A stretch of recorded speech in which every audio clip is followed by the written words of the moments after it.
doesn't battle himself, nothing will happen. I say on the radio constantly, ladies and gentlemen, the greatest battle in Dennis Prager's life is Dennis Prager. The day all of you will say that about your life, we will have a beautiful country. But right now, the overwhelming sense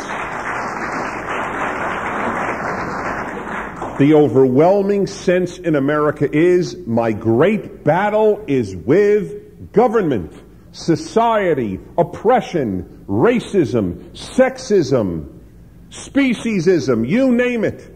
There is always something out there which I have to battle. Wrong. Yes, it's true in a communist or Nazi state that the society is what you have to most battle.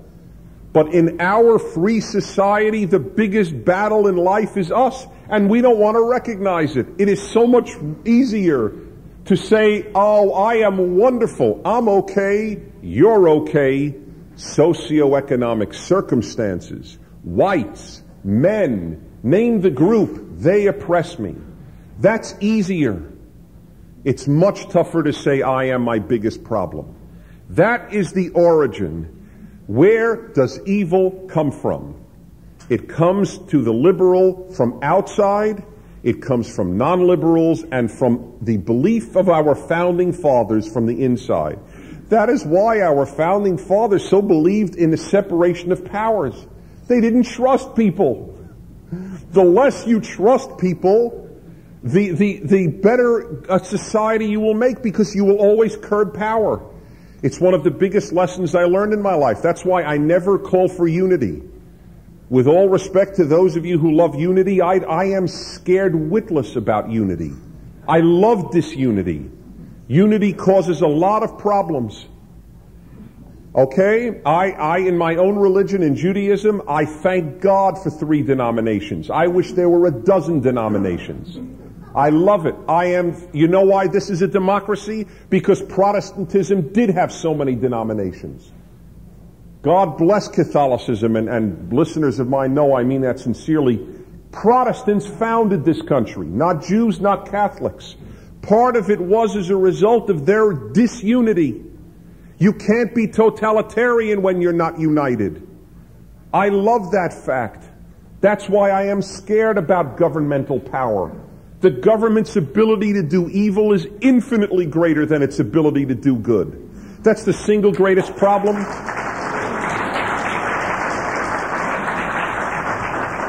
That is the single greatest problem with the Republican Party. The Republican Party has a terrible dilemma. The Democrats promise everything.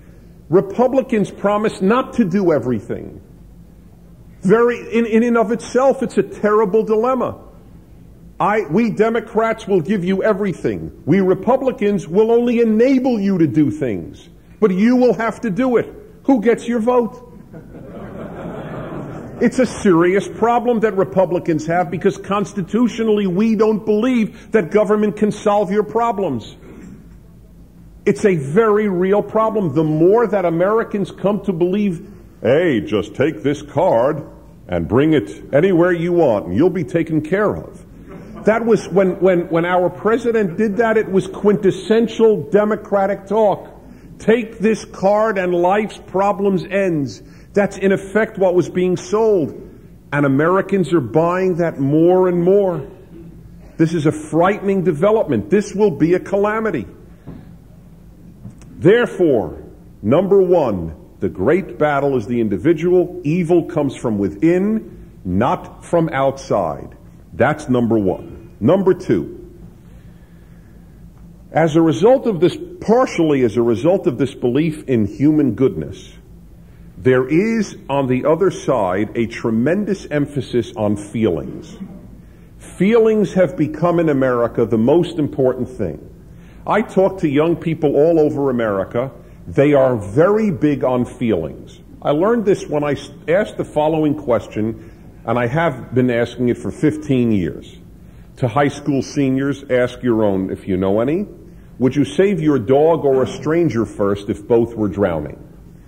In every instance in 15 years, every instance, 1/3 vote for the dog, 1/3 for the stranger, 1/3 find the question too difficult. Now, in every single instance, what is most important is I ask the ones who won't vote for the person, why not? Either the ones who don't know or the ones who actually would vote for their dog. And I get the following answer. I feel for my dog. I love my dog. I don't feel for the stranger. We have raised a generation of Americans to believe that all action emanates from feelings. Feelings are what matter. How do you feel about it? That is the question left of center. How do you feel about it? And when you say you're wrong, when I tell American youth you're wrong, that is wrong. It is a wrong position. Human beings are more valuable than animals. They look at me as if a fascist has entered the room. How dare you tell us our feelings aren't wrong? Feelings is the new American religion. But I tell them, hey kids, or men and women, whatever I will call them, you know, I have 2 dogs, and I love them more than I love anyone in this room. Tell you very straight out, I don't know you, I don't love you. I do love both my dogs more than any of you. But if you should be so lucky as to have to drown, you should best do it around me.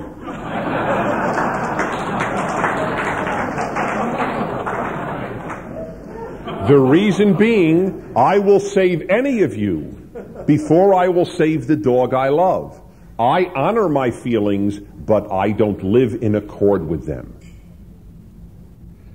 The feeling-based America is a dangerous thing. Feelings are not noble. People feel for other spouses. That's fine. But to sleep with other spouses is not fine. That is the way of life. We don't teach that to kids. We teach feelings-based. Give you my classic example. When my oldest son was 2 years old, he was in a park in Los Angeles. A 5-year-old boy, total stranger, comes over and throws him on the ground. That's not the story. The story is the 5-year-old mother's reaction. She comes over, she's distraught.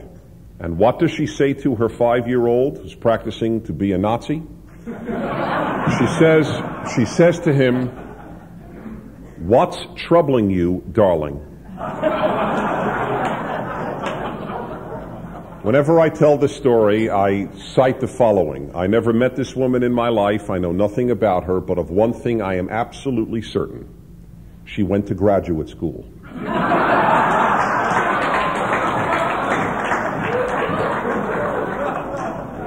The reason I am certain she went to graduate school is because in graduate school in America, where the liberals have their temples, that is where you learn that feelings are more important than behavior.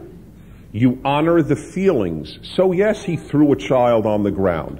Those of us who didn't attend graduate school in psychology would actually yell at our child, would be furious with our child if they threw a baby on the floor.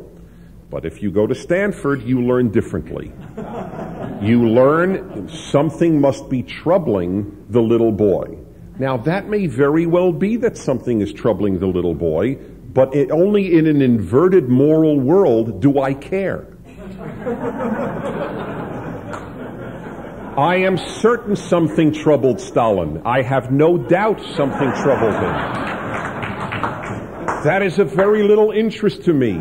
I was much more interested in shooting Stalin than I was in understanding what troubled him. And I mean this utterly sincerely. That is a totally different worldview.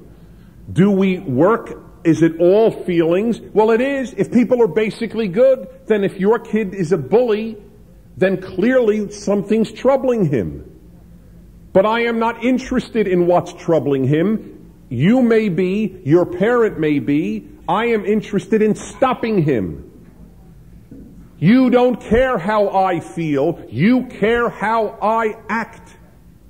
I don't care how any of you feel. Maybe your wives or husbands do. Maybe your kids do and your shrink does. No one else in the world cares a damn how you feel. All we care is how you act.